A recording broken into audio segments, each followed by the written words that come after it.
পিয়া কাঁপা কাঁপা কণ্ঠে বলল, আপনি এত রাতে ফোন দিয়েছেন কেন? কেন আমাকে বিরক্ত করছেন? আপনাকে আমার কয়বার বলতে হবে যে আমি আপনাকে বিয়ে করতে চাই না?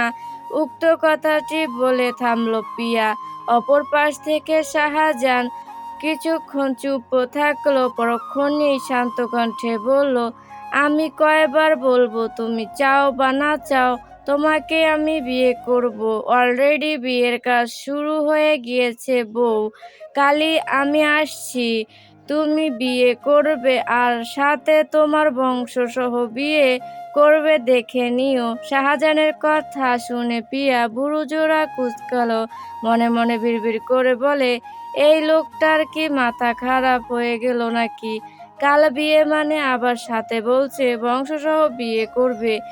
একজন সেনাবাহিনীর ভাষা এমন কেন? সবার সাথে এমন ভাষায় কথা বলে নাকি শুধু তার সাথে?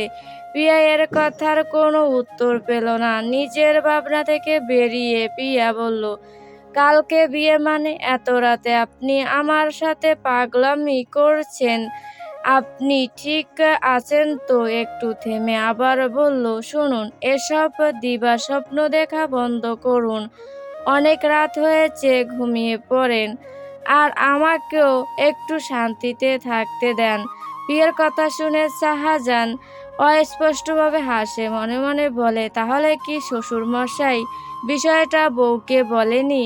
শাহজাহান নিজেও কথাটা বলে না পিয়াকে, তার বউয়ের জন্য সারপ্রাইজ হিসেবে রেখেছে সে। তাই শাহজাহান প্রসঙ্গ বদলিয়ে হঠাৎ মেহগনি কণ্ঠে বলল, একবার ভিডিও কলে আসবে বউ? খুব দেখতে ইচ্ছে করছে তোমায়। শুধু 1 মিনিটের বেশি না। তুমি কথা বলা লাগবে না, শুধু তাকিয়ে থাকলে হবে। শাহজাহানের এমন কথায় পিয়ার সর্বাঙ্গ শরীরে হিমশীতল বয়ে গেল। এভাবে কেউ বলে নাই কখনো তাকে। এমনকি তৌফিক রহমান বাদে বাকি যত মানুষ আছে কেই কখনো তার কাছে এভাবে আবদার করেনি। তাও সেটা সেই আবদার না, পুরো ভিডিও কল। পিয়ার ভাবনার মাঝেই শাহজাহান বলল, কি হলো, কিছু বলছো না কেন? পিয়া কি বলবে ভেবে পাচ্ছে না। সে কিছুতেই ভিডিও কলে যাবে না। কি হয় সে, তার বিয়ে হলে সেটা অন্য বিষয়, কিন্তু তার সাথে তো এখনো আমার বিয়ে হয়নি।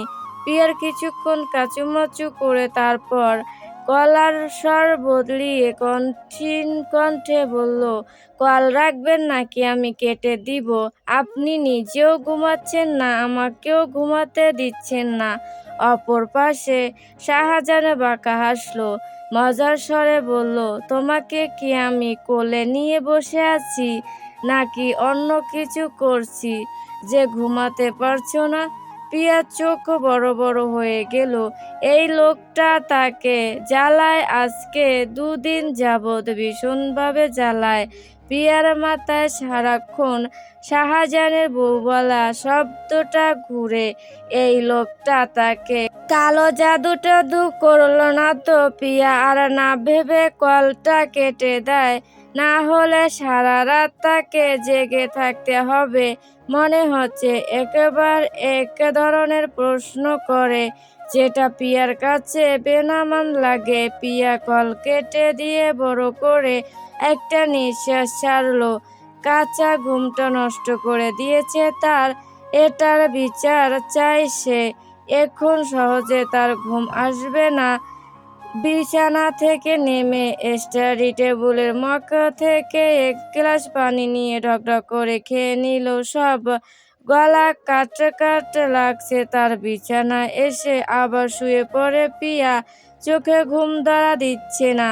শাহজাহানের এমন কথাগুলো পিয়াকে ভীষণ ভাবাচ্ছে।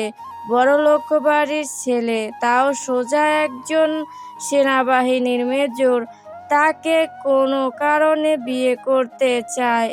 কি আছে তার মাঝে? আমাকে কি শুধু দয়া করে কথাগুলো বলছে নাকি অন্য কিছু? ওই বাড়ির মানুষগুলো তাকে মেনে নিবে না কখনো। এসব ভেবে ভেবে প্রায় আধা ঘন্টা চলে গেল। এরই মধ্যেই চোখ লেগে আসে প্রিয়ার। ঘুমের গভীরে তলিয়ে যায় সে।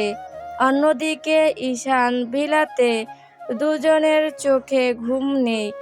একজন নিজের এত বছরের সাধনা ভালোবাসা হারাতে হবে বলে হিংস্রতায় রূপ নিচ্ছে। শাহজাহানকে নিয়ে তৃষা কত স্বপ্ন দেখত, হাজারবার চর খেয়েও নির্লজ্জের মতো আবার তার পিছু যেত, কিন্তু এতে সে কোনোভাবেই কখনো সফল হতো না, বরং বারবার চর খেয়ে ধমক খেয়ে ফিরে আসতো।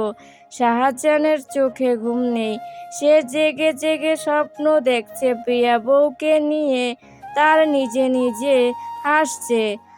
শাহজাহান নিজের কাজে নিজেই অবাক। এমন তো ছিল না সে।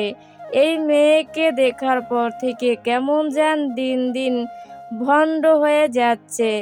তারপরেও এতে তার ভালো লাগছে।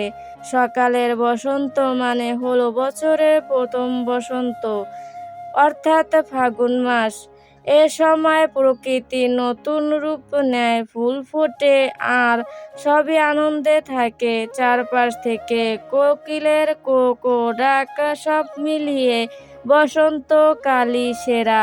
আশেপাশে থেকে ফজরের আজানের ধ্বনি ভেসে আসছে। বালিশের পাশে পড়ে থাকা মোবাইলের অ্যালার্ম বেজে উঠছে। প্রিয়া ঘুম থেকে উঠে রুম থেকে বের হয়। তার রুমের পাশে ওয়াশরুম থেকে অজু করে নামাজ পড়ে নেয়। ধীরে ধীরে অন্ধকার যে সকালের আলো ফুটছে বাহিরে। সকাল 7:30। প্রিয়া রুম থেকে বের হয়ে ডাইনিং রুমে আসে। প্রিয়া প্রতিদিন আয়েশা রহমানের আগে ওঠে, কিন্তু আজকে প্রিয়া ডাইনিং রুমে যে দেখে আয়েশা রহমান আগে থেকেই সেখানে উপস্থিত। চিকেনে গিয়ে সকালের নাস্তা বানাচ্ছেন, আর চোখে একবার প্রিয়ার দিকে তাকায় আয়েশা রহমান। মেয়েটাকে একদম নিষ্পাপ লাগছে তার কাছে। চোখের মধ্যে একটা গভীর খাদ লুকিয়ে আছে যেন, যেটা নারী পুরুষ উভয়কে ভীষণ টানে। আয়েশা রহমানের আজকে প্রিয়ার জন্য হঠাৎ করে মন কাঁদছে। আজকে দীর্ঘ 10 বছর যাবৎ মেয়েটা তার বাড়িতে থাকছে, হাতে হাতে তার সাথে সব কাজ করত। কিছু বললেও মুখ বুজে সহ্য করে নিত। তিনি জানেন আজকে মেয়েটার বিয়ে হয়ে যাচ্ছে তানহার মতো। এই মেয়েটাও সে বাড়ি চলে যাচ্ছে। তৈয়ব রহমান সকালে অফিসে চলে যান। তখন এই পুরো বাড়িতে তাকে একা একা থাকতে হবে। এটা ভাবলেই কেমন যেন লাগছে আয়েশা রহমানের কাছে। কিভাবে যেন অজান্তেই মেয়েটাকে আপন ভাবতে শুরু করেছেন, কিন্তু সেটা এতদিন টের পাননি তিনি। এখন টের পাচ্ছেন। সর্বশেষে তিনি এটাই চান প্রিয়াও যেন সে বাড়িতে ভালো থাকে। প্রিয়া স্তব্ধ হয়ে তাকিয়ে আছে আয়েশা রহমানের দিকে। আয়েশা রহমানও প্রিয়ার দিকে তাকিয়ে আছে। প্রিয়া চোখ ফিরিয়ে আয়েশা রহমানের দিকে এগিয়ে যায়। তারপর বলে, আম্মা দেন, আপনি নাস্তা বানাচ্ছেন কেন? আমাকে দেন, আমি বানিয়ে নিচ্ছি। আপনি সোফায় গিয়ে বসেন। প্রিয়ার কথা শুনে আয়েশা রহমানের চোখ ছলছল করে উঠল।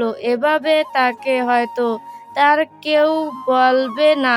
নিজের মেয়েটাকে কখনো চিকেনের ধারে কাছেও আসতে দিত না। মনে মনে ভাবেন, আসলে তিনি ভুল করেছেন। মেয়েটাকেও কাজকর্ম শিখানো উচিত ছিল। এখন হুট করে বিয়ে দিয়ে দিলাম, না জানি সে বাড়ির কত কথা শোনা লাগে। আয়েশা রহমান নিজের ভাবনা থেকে বেরিয়ে বলল, তুই করা লাগবে না, তুই একটু ঘরটা গুছিয়ে নে, আমি নাস্তা বানাচ্ছি। প্রিয়া অবাক হলো কথাটায়, কিন্তু প্রশ্ন করল না। প্রিয়া বলল, আব্বা কোথায়? বাজারে গেছে। আজকে তোর বিয়ে, সেজন্য বাজার করতে গেছে। সাথে রমজানের বাজার বা সাজারও করে আসবে। পিয়া যেন আকাশ থেকে পড়লো। বিয়ে মানে? তাহলে কি রাতে লোকটা তাকে আসলেই সত্যি বলেছে? আর সে লোকটাকে শাসিয়ে বলেছে? পিয়া হতবাক হয়ে আয়েশা রহমানের দিকে তাকিয়ে রইল। পিয়ার তাকানোর মাঝে আয়েশা রহমান বলল, এভাবে তাকিয়ে না থেকে যেটা বলছি সেটা কর। আর আজকে তোর কোনো কাজ করা লাগবে না, ঘর গুছিয়ে ফেল। পিয়া সে কথা শুনল না। তার বিয়ে, তাই বলে আয়েশা রহমান একা একা সব কাজ করবে? পিয়া বলল, আম্মা, আপনি সব কাজ করতে পারবেন তো? আসলে বলছিলাম আমিও একটু হেল্প করি। আয়েশা রহমান কিছুক্ষণ চুপ থেকে বলল, আগে ঘর গুছিয়ে নে। পিয়া আর প্রশ্ন না করে চলে যায়। শাহজাহান কিছুক্ষণ হলো ঘুম থেকে উঠেছে। ঘুম থেকে উঠে ওয়াশরুমে চলে যায় ফ্রেশ হতে। আজকে তার চোখে মুখে নতুন একটা অনুভূতির ছোঁয়া। সে তার প্রিয়া বউকে নিজের করে পেতে যাচ্ছে।